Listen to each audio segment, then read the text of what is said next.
Hello, good morning friends. ಇವತ್ತು ಪ್ರಜಾವಾಣಿ ಮತ್ತು ವಿದ್ಯಾರ್ಥಿ ಮಿತ್ರ ಪೇಪರ್ ಅಲ್ಲಿ ಏನೇನು ಪ್ರಚಲಿತ ಘಟನೆಗಳು ಡೈಲಿ ಕರೆಂಟ್ ಅಫೇರ್ಸ್ ಬಂದಿದಾವ ಅಂತ ನಾವು ನೋಡೋಣ.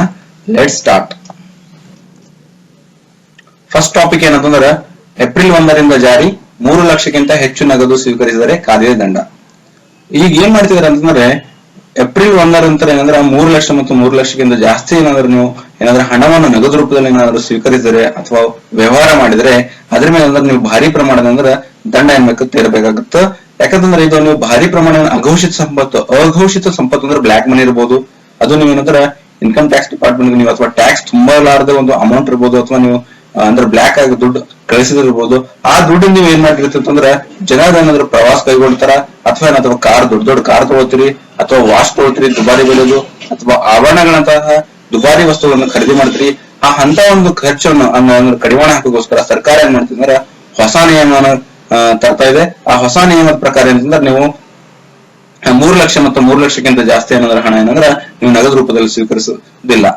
ಓಕೆ, ಆಮೇಲೆ ಅದೇ ರೀತಿ ಏನಂದ್ರೆ ಮೊನ್ನೆ ಏನಂದ್ರೆ ಸಚಿವ ಯಾರಂದ್ರೆ ಹಣಕಾಸು ಸಚಿವ ಅರುಣ್ ಜೇಟ್ಲಿ ಅವರಂದ್ರೆ 2017 ಮತ್ತು 2018ನೇ ಸಾಲಿನ ಬಜೆಟ್ ಅಂದ್ರೆ ಮಂಡನೆ ಮಾಡಿದ್ರು. ಅದರಲ್ಲಿ ಏನಂದ್ರೆ ಅವ್ರು ಏನ್ ಹೇಳಿದ್ರೆ, ಆದಾಯ ತೆರಿಗೆ ಕಾಯ್ದೆಗೆ ಸೆಕ್ಷನ್ 269 ST ಅನ್ನ ಏನ್ ಸೇರ್ಪಡೆ ಮಾಡಿ, ಸೇರ್ಪಡೆ ಮಾಡಕ್ಕೆ ಏನಾದ್ರು ಪ್ರಸ್ತಾವನೆ ಅಂತ ಹೇಳಿದಾರೆ. ಅದ್ರಲ್ಲಿ ಅದ್ರ ಪ್ರಕಾರ ಏನಂತಂದ್ರೆ ನೀವು ದಿನ ಒಂದರಲ್ಲಿ ಅಂದ್ರೆ ದಿನಕ್ಕ ಒಬ್ಬ ವ್ಯಕ್ತಿ ಮತ್ತೊಬ್ಬರಿಗೆ ಏನಾದ್ರು ದುಡ್ಡು ಅಥವಾ 3 ಲಕ್ಷಕ್ಕಿಂತ ಅಥವಾ ಅದಕ್ಕಿಂತ ಹೆಚ್ಚು ದುಡ್ಡು ಏನಾದ್ರು ನಗದು ರೂಪದಲ್ಲಿ ಕೊಡ್ಬೇಕಂತಾನೋ ಅದಕ್ಕೆ ಏನಾದ್ರು ಕಡಿವಾಣ ಹಾಕಲಾಗಿದೆ. ಅಂದ್ರೆ ಅದರ ಅರ್ಥ ಏನಂದ್ರೆ ನೀವು ಒಬ್ಬ ವ್ಯಕ್ತಿ ಮತ್ತೊಬ್ಬರಿಗೆ ಏನಾದ್ರು ಒಮ್ಮಿಗೆ 3 ಲಕ್ಷಕ್ಕಿಂತ ಅದಕ್ಕಿಂತ ಹೆಚ್ಚಿನ ಅಮೌಂಟ್ ನಗದು ಹಣ ನೀವೇನಾದ್ರು ಪಡೆಯುವಂತಿಲ್ಲ.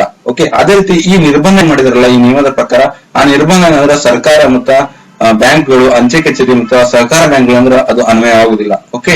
ಅದೇ ರೀತಿ ಇನ್ನೊಂದ್ ಏನ್ ಮಾಡಿದಾರೆ ಅಂದ್ರೆ, ಯಾರು 2 ಲಕ್ಷಕ್ಕಿಂತ ಹೆಚ್ಚಿನ ಅಮೌಂಟ್ ಏನಾದ್ರು ನಗದು ವಹಿವಾಟು ಮಾಡ್ಬೇಕಂತಂದ್ರ ಅವ್ರು ಏನಾದ್ರು ಪ್ಯಾನ್ ಕಾರ್ಡ್ ಏನಾದ್ರು ಕಡ್ಡಾಯವಾಗಿ ಏನಾದ್ರು ಅವರು ಸಲ್ಲಿಸಲೇಬೇಕು ಅಂತ ಹೇಳಿದ್ದಾರೆ.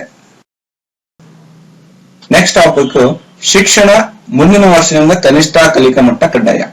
ಈಗ ಮುಂದಿನ ಶೈಕ್ಷಣಿಕ ವರ್ಷ ಅಂದ್ರೆ 2017-18ರಲ್ಲಿ ಖಾಸಗಿ ಮತ್ತು ಸರ್ಕಾರಿ ಶಾಲೆ ಅಂದ್ರ ಎಲ್ಲಾ ಪ್ರೈವೇಟ್ ಮತ್ತು ಸರ್ಕಾರಿ ಗೌರ್ಮೆಂಟ್ ಸ್ಕೂಲ್ ಅಲ್ಲಿ ಪ್ರಾಥಮಿಕ ತರಗತಿ ವಿದ್ಯಾರ್ಥಿಗಳು ಅಂದ್ರ ಇದು ಪ್ರೈಮರಿ ಸ್ಕೂಲ್. ಸೊ ಪ್ರಾಥಮಿಕ ತರಗತಿ ವಿದ್ಯಾರ್ಥಿಗಳು ಏನ್ ಮಾಡ್ಬೇಕಂದ್ರೆ ಅವರು 1ರಿಂದ 8ನೇ ತರಗತಿಯನ್ನು ಕಲಿಬೇಕಾದ್ರೆ 8ನೇ ತರಗತಿಯಲ್ಲಿ ಅವರು ಏನಂದ್ರ ಇಂತಿಷ್ಟ ಕನಿಷ್ಠ ಕಲಿಕಾ ಮಟ್ಟ ಏನಂದ್ರ ಇಂತಿಷ್ಟ ವಿಷಯಗಳ ಬಗ್ಗೆ ಅವರು ಅಂದ್ರ ತಿಳಿದುಕೊಂಡಿರ್ಬೇಕು. ಯಾವಾಗಂದ್ರೆ 8ನೇ ತರಗತಿ ಬಂದಾಗ ಇಂತಿಷ್ಟ ವಿಷಯಗಳ ಕಡ್ಡಾಯವಾಗಿ ತಿಳಿದುಕೊಂಡಿರ್ಬೇಕು.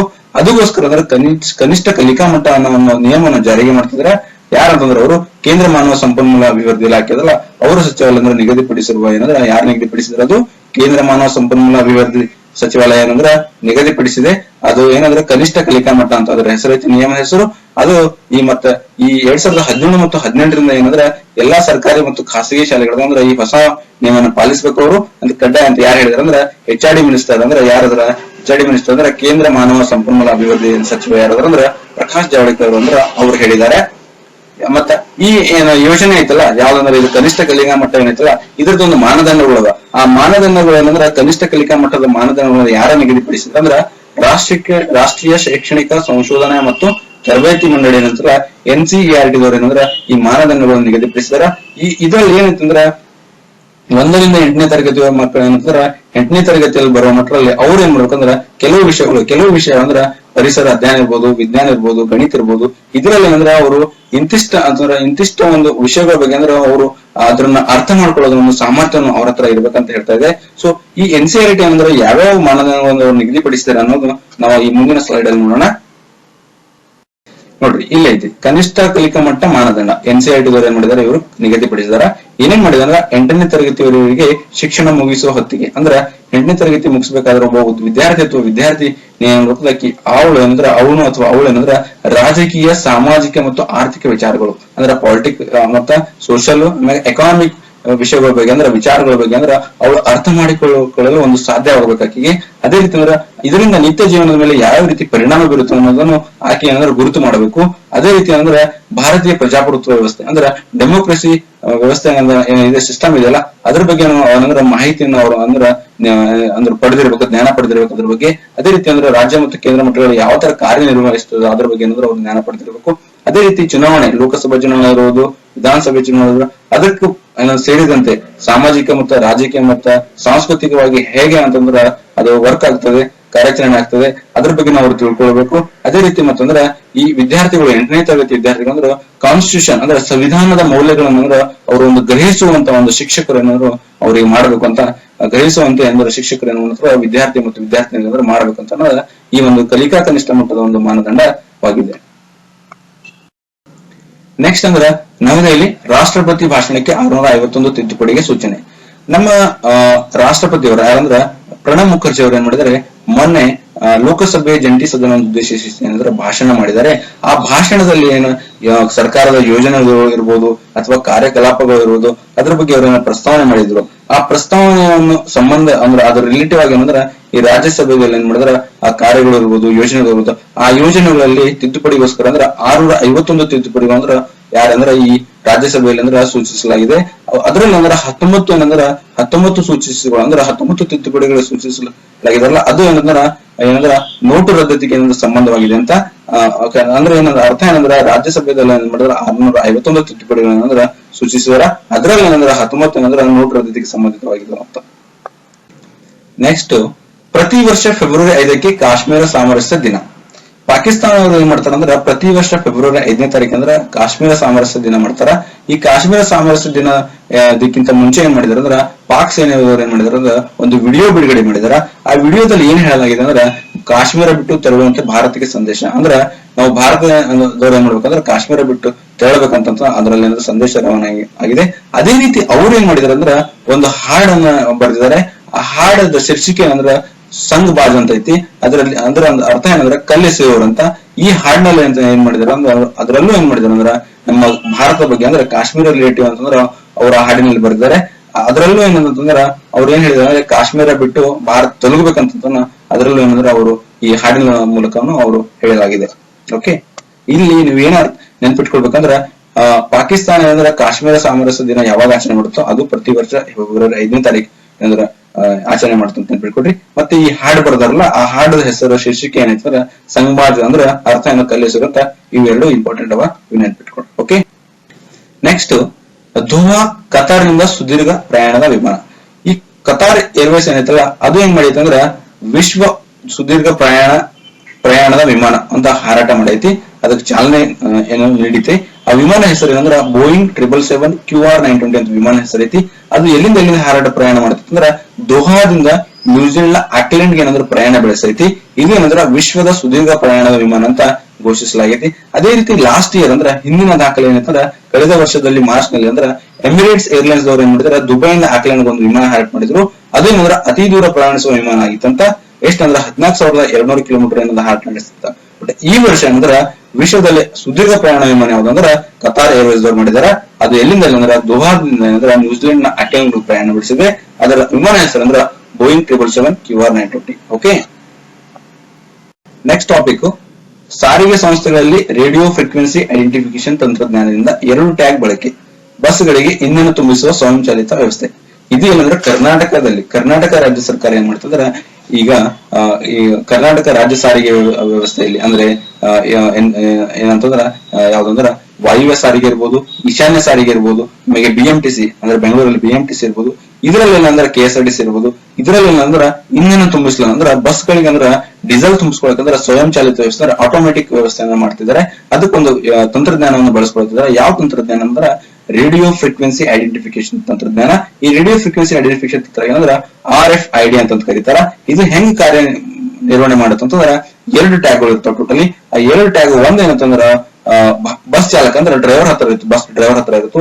ಇನ್ನೊಂದಂದ್ರ ಬಂಕ್ ಆಪರೇಟರ್ ಬಳಿ ಇರುತ್ತೋ. ಸೊ 2 ಟ್ಯಾಗ್ಗಳದಾಗ ಏನಂತಂದ್ರ ಈ ಬಸ್ ಸಂಖ್ಯೆ ಅಂದ್ರ ಬಸ್ ನಂಬರು ಮತ್ತು ಅದು ಸಂಚರಿಸುತ್ತಿರುವ ಮಾರ್ಗ ಅಂದ್ರೆ ಯಾವ ಒಂದು ಮಾರ್ಗದಲ್ಲಿ ಅದು ಸಂಚರಿಸ್ತಿದೆ ಅಂದ್ರೆ ಟ್ರಾವೆಲ್ ಮಾಡ್ತಿದೆ ಆ ಬಸ್ ದಾಖಲಾತಿ. ಅದೇ ರೀತಿ ಅಂದ್ರ ಚಾಲಕನ ಹೆಸರು ಡ್ರೈವರ್ ಹೆಸರು ಏನಂದ್ರ ಅದರಲ್ಲಿ ಏನಂದ್ರ ಈ 2 ಟ್ಯಾಗ್ಗಳು ಏನಂದ್ರ ಇರುತ್ತೆ. ಸೊ 2 ಟ್ಯಾಗ್ಗಳಿದ್ದಾಗ ಏನಾಗುತ್ತ, ಈಗ ಈ ರೇಡಿಯೋ ಫ್ರೀಕ್ವೆನ್ಸಿ ಐಡೆಂಟಿಫಿಕೇಶನ್ ಮೂಲಕ ಏನಾಗುತ್ತೆ ಅಂದ್ರ ಈ 2 ಟ್ಯಾಗ್ಗಳದಾಗ ಈ ದತ್ತಾಂಶ ಇರುತ್ತಲ್ಲ ಅಂದ್ರ ಎಷ್ಟು ಪೆಟ್ರೋಲ್ ಇದೆ, ಆಮ್ಯಾಗ ಎಷ್ಟು ಚಾಲನೆ ಮಾಡೈತಿ, ಎಷ್ಟು ದೂರ ಮಾಡೈತಿ. ಸೊ ಇದರಿಂದ ಏನ್ ಗೊತ್ತಾಗುತ್ತಂದ್ರ ಈ ಅಧಿಕಾರಿಗಳಿಗೆ ಏನ್ ಗೊತ್ತಾಗುತ್ತಂದ್ರ ಈ ಬಸ್ ಎಲ್ಲಿವರೆಗೆ ಅಂದ್ರೆ ಎಲ್ಲೆಲ್ಲಿ ಸಂಚಾರ ಮಾಡೈತಿ, ಆಮೇಲೆ ಎಷ್ಟು ಅಂತಂದ್ರ ಇಂಧನ ಅಂದ್ರೆ ವೆಚ್ಚ ಆಗೈತಿ ಅಂತ ಎಲ್ಲ ಅಂತಂದ್ರ ಅವ್ರಿಗೆ ಅಂದ್ರ ಆಟೋಮೆಟಿಕ್ ನಮ್ಗೆ ಗೊತ್ತಾಗುತ್ತೋ. ಅದೇ ರೀತಿ ಏನಂತಂದ್ರೆ ಈ ಬಸ್ಗಳು ಅಂದ್ರೆ ಡೀಸೆಲ್ ತುಂಬೋಕ್ ಹೋದಾಗ ಅಂದ್ರೆ ಬಂಕ್ ಹತ್ರ ಅಂದ್ರೆ ಆಟೋಮೆಟಿಕ್ ಆಗಿ ತುಂಬ್ಕೋಬಹುದು, ಅಂದ್ರೆ ಚಾಲಕನೇ ತುಂಬ್ಕೋಬಹುದು. ಹೇಗಂತಂದ್ರೆ ಎರಡು ಟ್ಯಾಗ್ ಇರ್ತಾವ. ಸೊ ಟ್ಯಾಗ್ ಎರಡು ಮ್ಯಾಚ್ ಆದಾಗ ಅಲ್ಲಿ ಏನಾಗುತ್ತೆ ಅಂದ್ರೆ ಅಲ್ಲಿ ಗೊತ್ತಾಗುತ್ತೆ ಅಂದ್ರೆ ಎಷ್ಟು ಇಂಧನ ಬಳಕೆ ಆಗೈತಿ, ಎಷ್ಟು ಇಂಧನ ಉಳಿದೈತಿ, ಮತ್ತೆ ಇನ್ನ ಎಷ್ಟು ಇಂಧನ ಬೇಕಾದಕ್ಕಂತ ಎಲ್ಲ ಗೊತ್ತಾಗ್ತೈತಿ. ಇದರಿಂದ ಏನಂತಂದ್ರ ಒಂದೇನಂತಂದ್ರ ಇದರಿಂದ ಟ್ರಾನ್ಸ್ಪರೆನ್ಸಿ ಏನಂದ್ರೆ ಇಂಪ್ರೂವ್ ಮಾಡಬಹುದು, ಅಂದ್ರೆ ಪ್ರೋತ್ಸಾಹ ಕೊಟ್ಟಿದಂಗ ಆಗುತ್ತೆ. ನಿಮಗೆ ಅಧಿಕಾರಿಗಳು ಅಂದ್ರೆ ಲೆಕ್ಕ ಹಾಕೋದಕ್ಕೆ ಯಾಕಂದ್ರ ಯಾವ ಬಸ್ ಎಷ್ಟು ಇಂಧನ ಬಳಸೈತಿ ಅನ್ನೋದು ಲೆಕ್ಕ ಹಾಕೋದಕ್ಕೂ ಅವ್ರಿಗೆ ಒಂದು ವರದಿ ಕೊಡೋಕ್ಕೂ ಬಹಳ ಈಸಿ ಆಗುತ್ತೆ. ಇದರಿಂದ ಒಂದು ಪಾರದರ್ಶಕತೆಯನ್ನು ತರಬಹುದು, ಅದೇ ರೀತಿ ಅಂದ್ರೆ ವೆಚ್ಚವನ್ನು ಕಡಿಮೆ ಮಾಡಬಹುದು. ಆಮೇಲೆ ಅಂದ್ರೆ ಈಗ ಯಾವಾಗ ಅಂತಂದ್ರೆ ಡ್ರೈವರ್ ಬಸ್ ಅಂದ್ರೆ ಬಸ್ ಡ್ರೈವರ್ ಹೋಗಿ ಅಂದ್ರೆ ಸ್ವಯಂಚಾಲಿತವಾಗಿ ಯಾವಾಗ ಇಂಧನ ತುಂಬಿಸ್ಲಕ್ಕ ಏನಂದ್ರೆ ಅವನು ಸ್ಟಾರ್ಟ್ ಮಾಡಿದ್ರೆ ಅಲ್ಲಿ ಅಂದ್ರೆ ಯಾವುದೇ ಒಂದು ಅಂದ್ರೆ ಸ್ಟಾಫ್ ಅಂತಂದ್ರ ಅಲ್ಲಿ ಅಂದ್ರೆ ಬೇಕಾಗಿರ್ಲಿಲ್ಲ. ಸೊ ಅವ ಸ್ವಯಂಚಾಲಿತವಾಗಿ ಮಾಡ್ಬೋದು. ಇದರಿಂದ ಅಂದ್ರೆ ವೆಚ್ಚವನ್ನು ಕಡಿಮೆ ಮಾಡಬಹುದು. ಆತರ ಅದೇ ರೀತಿ ಅಂದ್ರೆ ಪಾರದರ್ಶಕತೆಯನ್ನು ನಾವೇನಾದ್ರ ತರಬಹುದು ಅಂತ ಈ ಒಂದು KSRTC ಅಂದ್ರೆ ಇವರು ಸಾರಿಗೆ ಸಂಸ್ಥೆ ಅಂದ್ರೆ ಈ ಒಂದು ಹೊಸ ಒಂದು ತಂತ್ರಜ್ಞಾನ ಅಂದ್ರೆ ಅಳವಡಿಸಿಕೊಡ್ತಾ ಇದ್ದಾರೆ. ಇದು ಇನ್ನೊಂದೇನಂತರ ಈ ವ್ಯವಸ್ಥೆ ಅಂದ್ರೆ ನಮ್ಮ ದೇಶದಲ್ಲಿ ಮೊದಲ ಸಂಸ್ಥೆ ಅಂದ್ರೆ KSRTC ಅಂದ್ರೆ ಮೊದಲ ಸಂಸ್ಥೆ ಆಗಿದಂತೆ. ಏನಂದ್ರೆ ಈ ಒಂದು ರೇಡಿಯೋ ಫ್ರೀಕ್ವೆನ್ಸಿ ಐಡೆಂಟಿಫಿಕೇಶನ್ ತಂತ್ರಜ್ಞಾನ ಅಂದ್ರೆ ಬಸ್ಗಳಲ್ಲಿ ಅಂದ್ರೆ ಸ್ವಯಂಚಾಲಿತವಾಗಿ ಇಂಧನ ತುಂಬಿಸ್ಲಿಕ್ಕೆ ವ್ಯವಸ್ಥೆ ಐತಲ್ಲ, ಇದಂದ್ರ ದೇಶದಲ್ಲಿ ಅಂದ್ರೆ ಫಸ್ಟ್ ಅಂದ್ರೆ ಮೊದಲ ಸಂಸ್ಥೆ ಅಂತ ಹೆಗ್ಗಳಿಕೆಯಿಂದ ಪಾತ್ರವಾಗಿದೆ. ನೆಕ್ಸ್ಟ್, ಶುದ್ಧ ಕುಡಿಯುವ ನೀರು ಪೂರೈಕೆ. ರೀಸೆಂಟ್ ಆಗಿ ಏನಂದ್ರೆ ಈಗ ಬಜೆಟ್ ಮಂಡನೆ ಆಯ್ತಲ್ಲ, ಆ ಬಜೆಟ್ ಮಂಡನೆಯಲ್ಲಿ ಅಂದ್ರೆ ಶುದ್ಧ ಕುಡಿಯುವ ನೀರು ಪೂರೈಕೆಗೋಸ್ಕರ ಅಂದ್ರೆ ಇಂತಿಷ್ಟು ಅಮೌಂಟ್ ಅಂದ್ರೆ ಎಷ್ಟು ಅಂದ್ರೆ 6,050 ಕೋಟಿ ರೂಪಾಯಿ ನಂತರ ಮೀಸಲಾತಿ ಮಾಡಿದಾರೆ. ಇದ್ರ ಪ್ರಕಾರ ಏನಂದ್ರೆ ಈಗ ನಮ್ಮ ದೇಶದಲ್ಲಿ ಅಂದ್ರೆ ಅಂತರ್ಜಾಲ ಬರಿದಾಗ್ತಿದೆ. ಅಂತರ್ಜಾಲ ಬರೀ ಅಂಡರ್ ಗ್ರೌಂಡ್ ವಾಟರ್ ಇಳುವರಿ ಕಡಿಮೆ ಆಗ್ತಿದೆ. ಅದಕ್ಕೋಸ್ಕರ ಅಂದ್ರೆ ಹಳ್ಳಿಗಳಿಗೆಲ್ಲ ಅಂತಂದ್ರೆ ನೀರು ಪೂರೈಕೆ, ಶುದ್ಧ ಕುಡಿಯುವ ನೀರು ಪೂರೈಕೆ ಮಾಡೋಕ್ಕೋಸ್ಕರ ಏನಂದ್ರೆ ಯಾವ ಯೋಜನೆ ಅಂದ್ರೆ ರಾಷ್ಟ್ರೀಯ ಗ್ರಾಮೀಣ ಕುಡಿಯುವ ನೀರು ಯೋಜನೆ ಒಂದು ಮೂಲಕ ಅಂದ್ರೆ ಹಳ್ಳಿಗಳಿಗೆಲ್ಲ ಅಂತಂದ್ರೆ ಶುದ್ಧ ಕುಡಿಯುವ ನೀರು ಪೂರೈಕೆ ಮಾಡಬೇಕಂತ ಅದಕ್ಕೋಸ್ಕರ ಈ ಬಜೆಟ್ ಅಲ್ಲಿ ಅಂದ್ರೆ 6,050 ಕೋಟಿ ರೂಪಾಯಿ ಮೀಸಲಾತಿ ಮಾಡಿದ್ದಾರೆ. ಮತ್ತೆ ಇದ್ರಲ್ಲಿ ಅಂದ್ರೆ ಈ ನೀರು ಹೆಂಗಂದ್ರೆ ಆರ್ಸೆನಿಕ್ ಮತ್ತು ಫ್ಲೋರೈಡ್ ಯುಕ್ತ ನೀರು ಅಂತ ಇರುತ್ತೋ. ಇದು ಎಲ್ಲಾ ಒಂದು ವಸತಿ ಪ್ರದೇಶಗಳಿಗೆಲ್ಲ ಅಂದ್ರೆ ಏನ್ ಮಾಡ್ತಾರೆ 4 ವರ್ಷ ಅವಧಿಗಳಿಗೆ ವ್ಯವಸ್ಥೆಯನ್ನು ಕಲ್ಪಿಸಲಾಗ್ತದೆ. ನೆಕ್ಸ್ಟ್, ರಾಷ್ಟ್ರೀಯ ಷೇರು ವಿನಿಮಯ ಕೇಂದ್ರಕ್ಕೆ ಲಿಮಾಯ. ರಾಷ್ಟ್ರೀಯ ವಿನಿಮಯ ಕೇಂದ್ರ ಅಂದ್ರೆ ನ್ಯಾಷನಲ್ ಸ್ಟಾಕ್ ಎಕ್ಸ್ಚೇಂಜ್. ಓಕೆ, ಇದರ ನೂತನ ಸಿಇಒ ಯಾರಾಗಿದ್ದಾರೆ ಅಂತಂದ್ರೆ ವಿಕ್ರಮ್ ಲಿಮಾಯ. ಓಕೆ, ಇಷ್ಟ ನೆನ್ಪಿಟ್ಕೊಡ್ರಿ ನೀವು. ನ್ಯಾಷನಲ್ ಸ್ಟಾಕ್ ಎಕ್ಸ್ಚೇಂಜ್ ಹೊಸ ಸಿಇಒ ಯಾರಂದ್ರ ವಿಕ್ರಮ್ ಲಿಮಾಯ ಅಂತ ನೆನ್ಪಿಟ್ಕೊಡ್ರಿ. ಓಕೆ, ನೆಕ್ಸ್ಟ್, ದಡಾರ ರುಬೆಲ್ಲಾ ಲಸಿಕಾ ಅಭಿಯಾನಕ್ಕೆ ಚಾಲನೆ. ದಡಾರ ರುಬೆಲ್ಲಾ ಬಗ್ಗೆ ನಾನು ನಿಮಗೆ ಲಾಸ್ಟ್ ವಿಡಿಯೋದಲ್ಲಿ ಹೇಳಿದ್ದೀನಿ. ದಡಾರ ರುಬೆಲ್ಲಾ ಅಂದ್ರೆ ಇನ್ನೊಂದ್ಸರ್ತಿ ನಾನು ರಿವಿಷನ್ ಮಾಡ್ತೀನಿ. ದಡಾರ ರುಬೆಲ್ಲಾ ಏನಂತಂದ್ರೆ ಇದು ಒಂದು ಅಂದ್ರೆ ಮಾರಣಾಂತಿಕ ಕಾಯಿಲೆ ಐತಿ. ಇದು ಮತ್ತು ಮಕ್ಕಳಲ್ಲಿ ಹರಡ್ಕೊತದ, ಆಮೇಲೆ ಗರ್ಭಿಣಿಯಲ್ಲೂ ಹರಡ್ಕೊಡ್ತು. ಮತ್ತೆ ಗರ್ಭಿಣಿಯಲ್ಲಿ ಹರಡ್ಕೊಂಡಾಗ ಮುಂದೆ ಹುಟ್ಟುವ ಮಕ್ಕಳಲ್ಲಿ ಅಂದ್ರೆ ನ್ಯೂನತೆಯನ್ನು ಕಾಡುತ್ತು, ಮೆದುಳಲ್ಲಿ ಎಲ್ಲ ಎಫೆಕ್ಟ್ ಆಗಿ ಅದು ಅಪಾಯಕ್ಕೂ ಏನಂದ್ರ ಪರಿಣಾಮ ಆಗ್ಬೋದು. ಸೊ ಆ ಒಂದು ಮಾರಣಾಂತಿಕ ಕಾಯಿಲೆಯನ್ನು ನಿಯಂತ್ರಿಸೋಗೋಸ್ಕರ ಏನಂದ್ರೆ ಒಂದು ದಡಾರ ಮತ್ತು ರುಬೆಲ್ಲಾ ಲಸಿಕವನ್ನು ಪ್ರಾರಂಭ ಮಾಡಿದ್ದಾರೆ. ಅದಕ್ಕೆ ನಿನ್ನೆ ಅಭಿಯಾನವನ್ನು ಚಾಲನೆ ಆಯಿತು. ಸೊ ಇದರಿಂದ ಏನಾಗುತ್ತಂದ್ರ 9 ತಿಂಗಳಿಂದ 15 ವರ್ಷದ ಮಕ್ಕಳದಲ್ಲ ಅವ್ರಿಗೆ ಏನಂದ್ರೆ ಈ ದಡಾರ ಮತ್ತು ರುಬೆಲ್ಲಾ ಲಸಿಕೆಯನ್ನ ಹಾಕ್ಬೇಕಂತ. ಇದರಿಂದ ಏನಂದ್ರೆ ಈ ದಡಾರ ಮತ್ತು ರುಬೆಲ್ಲಾ ಮಾರಣಾಂತಿಕ ಕಾಯಿಲೆಗಳಿಂದ ನಿಯಂತ್ರಿಸಬಹುದು ಅಂತ. ಸೊ ಈ ದಡಾರ ಏನಂದ್ರೆ ಒಂದು ಮಾರಣಾಂತಿಕ ಕಾಯಿಲೆ ಐತಲ್ಲ, ಇದು ಏನಂತಂದ್ರೆ ಒಂದು ಸೋಂಕು ರೋಗ ಅಂದ್ರೆ ಒಬ್ಬರಿಂದ ಒಬ್ಬರಿಗೆ ಹರಡುತ್ತಂತ. ಕೆಮ್ಮು ಮತ್ತು ಸಿನಿನ ಮೂಲಕ ಅಂದ್ರೆ ಒಬ್ಬರಿಂದ ಒಬ್ಬರಿಗೆ ಹರಡುತ್ತಂತ. ಇದು ಮತ್ತು ನ್ಯೂಮೋನಿಯಾ, ಭೇದಿ ಮತ್ತು ಮಿದುಳು ಇದಕ್ಕೆಲ್ಲ ಕಾರಣವಾಗುತ್ತಂತ. ಇದು ಅಂದ್ರೆ ಅತಿ ಆಗಿ ಅಂದ್ರೆ ಮಕ್ಕಳಲ್ಲಿ ಕಂಡು ಬರುತ್ತೋ. ಆ ಒಂದು ನಿಯಂತ್ರಣಗೋಸ್ಕರ ದಡಾರ ಅಂದ್ರೆ ಲಸಿಕಾವನ್ನು ಇಂಟ್ರೊಡ್ಯೂಸ್ ಮಾಡಿದ್ದಾರೆ. ಅದೇ ರೀತಿ ರುಬೆಲ್ಲಾ ಅಂದ್ರೆ ಇದು ಏನಂದ್ರೆ ಸೋಂಕು ರೋಗ ಇಲ್ಲ, ಬಟ್ ಆದ್ರೆ ಏನಂತಂದ್ರೆ ಗರ್ಭಿಣಿಯಲ್ಲಿ ಬಹಳ ಅಪಾಯಕಾರಿಯಾಗಿತ್ತು. ಸೊ ಯಾವಾಗ ಮಕ್ಕಳು ಮುಂದೆ ಹುಟ್ಟಾರಲ್ಲ ಅವರಲ್ಲಿ ಅಂದ್ರೆ ಗ್ಲುಕೋಮಾ, ಕಿವಿ ಸೋರುವುದು, ಮಿದುಳು ಮತ್ತೆ ಹೃದಯ ತೊಂದರೆ ಎಲ್ಲ ಆಗುತ್ತ. ಅದಕ್ಕೋಸ್ಕರ ಈ ದಡಾರ ಮತ್ತು ರುಬೆಲ್ಲಾ ಅನ್ನೋ ಒಂದು ಲಸಿಕೆಯನ್ನು ಇಂಟ್ರೊಡ್ಯೂಸ್ ಮಾಡಿ ಅದಕ್ಕೆ ನಿಯಂತ್ರಣ ಕಡಿವಾಣ ಹಾಕಕ್ಕೆ ಏನಂದ್ರೆ ಇದು ಚಾಲನೆ ಮಾಡಿದ್ದಾರೆ. ಅದೇ ರೀತಿ ನೆಕ್ಸ್ಟ್ ಅಂದ್ರೆ ಜೀಕಾ ನಿಯಂತ್ರಣಕ್ಕೆ ಜೈವಿಕ ಲಸಿಕೆ. ಜೀಕಾ ವೈರಸ್ ದಿಂದ ಏನಂದ್ರೆ ತುಂಬಾ ಪರಿಣಾಮ ಆಗ್ತಿದೆ. ಅಂದ್ರೆ ಏನೇನ್ ಸಿಂಪ್ಟಮ್ಸ್ ಅಂದ್ರೆ ಹೇಳ್ಬೋದು ಅಂದ್ರೆ ಮಸಲ್ಸ್ ಪೇನ್ ಇರ್ಬೋದು, ನಿಮಗೆ ಹೆಡಾಕ್ ಇರ್ಬೋದು. ಈ ತರ ಒಂದು ಡಿಫ್ರೆಂಟ್ ಕೈಂಡ್ಸ್ ಆಫ್ ಏನಂದ್ರೆ ಒಂದು ನ್ಯೂನ್ಯತೆ ಅಂದ್ರೆ ಮನುಷ್ಯನಲ್ಲಿ ಕಾಣಿಸ್ಕೊತದ. ಸೊ ಅದಕ್ಕೋಸ್ಕರ ಈ ಜೀಕಾ ನಿಯಂತ್ರಣಕ್ಕೆ ಏನ್ ಮಾಡ್ತಿದಾರೆ ಅಂದ್ರೆ ಒಂದು ಏನಂದ್ರೆ ಫಸ್ಟ್ ಏನಂದ್ರೆ ಅನುವಂಶೀಯ ವಸ್ತುಗಳನ್ನು ಬಳಸಿ ಏನಂದ್ರೆ ಒಂದು ರೋಗ ನಿರೋಧಕ ಲಸಿಕೆಯನ್ನು ಕಂಡುಹಿಡಿದಾರ. ಆ ರೋಗ ನಿರೋಧಕ ಲಸಿಕೆ ಏನಂದ್ರೆ ಫಸ್ಟ್ ಅಂದ್ರೆ ಪ್ರಾಣಿಗಳ ಮೇಲೆ ಏನಂದ್ರೆ ಪರಿಣಾಮಕಾರಿಯಾಗಿ ಏನಾದ್ರೆ ಕೆಲಸ ಮಾಡ್ತಿದ್ದಂತ ಒಂದು ಸಂಶೋಧನೆ ಮಾಡ್ಲಿ ಕಂಡುಹಿಡಿದಾರ. ಆದ್ರೆ ಈಗ ಅದೇ ಮನುಷ್ಯರಲ್ಲಿ ಏನಂದ್ರ ಅದೇನಂದ್ರೆ ಇಂಟ್ರೊಡ್ಯೂಸ್ ಮಾಡಿದ್ರೆ ಏನಂದ್ರ ಅದೊಂದು ಶಕ್ತಿ ನಿರೋಧಕವಾಗಿ ರೋಗ ನಿರೋಧಕವಾಗಿ ಶಕ್ತಿಯಾಗಿ ಏನಂದ್ರ ಅದು ಅಂತ ಕಾರ್ಯ ಮಾಡುತ್ತಂತ ಹೇಳ್ತಾ ಇದಾರೆ ಮನುಷ್ಯನ ದೇಹದಲ್ಲಿ. ಸೊ ಅದು ಏನ್ ಮಾಡಿದಾರೆ ಅಂದ್ರೆ ಜೈವಿಕ ಲಸಿಕೆ ಮಾಡಿದಾರೆ. ಅದು ಜೈವಿಕ ಅಂದ್ರೆ ಆರ್ಗ್ಯಾನಿಕ್ ತರ ಅದರಿಂದ ಮಾಡಿದಾರೆ ಅಂತ. ಇದ್ರಲ್ಲಿ ಏನಾಗುತ್ತಂದ್ರೆ ಇದರಿಂದ ಏನಾಗುತ್ತಂದ್ರೆ ರೈಬೋನ್ಯೂಕ್ಲಿಕ್ ಆಸಿಡ್ ಏನಿರುತ್ತಲ್ಲ, RNA ರಚನೆ ಇರುತ್ತಲ್ಲ, ಅದೇನು ಬದಲಾವಣೆ ಆಗಿ ಅಂದ್ರೆ ಅದರ ಮೂಲಕ ಈ ಜೈವಿಕ ಲಸಿಕೆ ತಯಾರಿಸಲಾಗಿದ್ದಾರೆ ಅಂತ. ಓಕೆ, ಈ ಜೀಕಾ ವೈರಸ್ ಅಂತಂದ್ರೆ ಇದು ಒಂದು ಸೊಳ್ಳೆ ಬರುತ್ತೆ. ಯಾವ ಸೊಳ್ಳೆ ಅಂತಂದ್ರೆ ಇದು ಎಡಿಸ್ ಸೊಳ್ಳೆ ಏನ್ ಬರುತ್ತಾ, ಸೊ ಅದರ ಸಿಂಟಮ್ಸ್ ಏನಾದ್ರು ಅಂತಂದ್ರ ನೋಡ್ರಿ ಈ ಚಿತ್ರದಾಗ ಜಿಕಾ ವೈರಸ್ ಸಿಂಟಮ್ಸ್ ಏನಾದ್ರು ಅಂದ್ರ ಹೆಡಾಕ್ ಆಗ್ಬೋದು, ಜಾಯಿಂಟ್ ಪೇನ್ ಬರ್ಬೋದು, ಕಂಜಕ್ಟಿವ್ನೆಸ್ ಅಂದ್ರ ಕಣ್ಣಲ್ಲಿ ನಿಮ್ಗೆ ತೊಂದರೆ ಬರ್ಬೋದು, ರ್ಯಾಶಸ್ ಬರ್ಬೋದು ಸ್ಕಿನ್ ಮೇಲೆ, muscle pain, so muscle pain ಆಗ್ಬೋದು, ಆಮೇಲೆ ಫೀವರ್. ಸೊ ಇವೆಲ್ಲ Zika virus symptoms. Okay, thank you so much. Okay, share ಮಾಡಿ, ಲೈಕ್ ಮಾಡಿ, ಸಬ್ಸ್ಕ್ರೈಬ್ ಮಾಡಿ ನಿಮ್ಗೊಂದ್ ವೇಳೆ ಇಷ್ಟ ಆದ್ರೆ. Okay, thank you.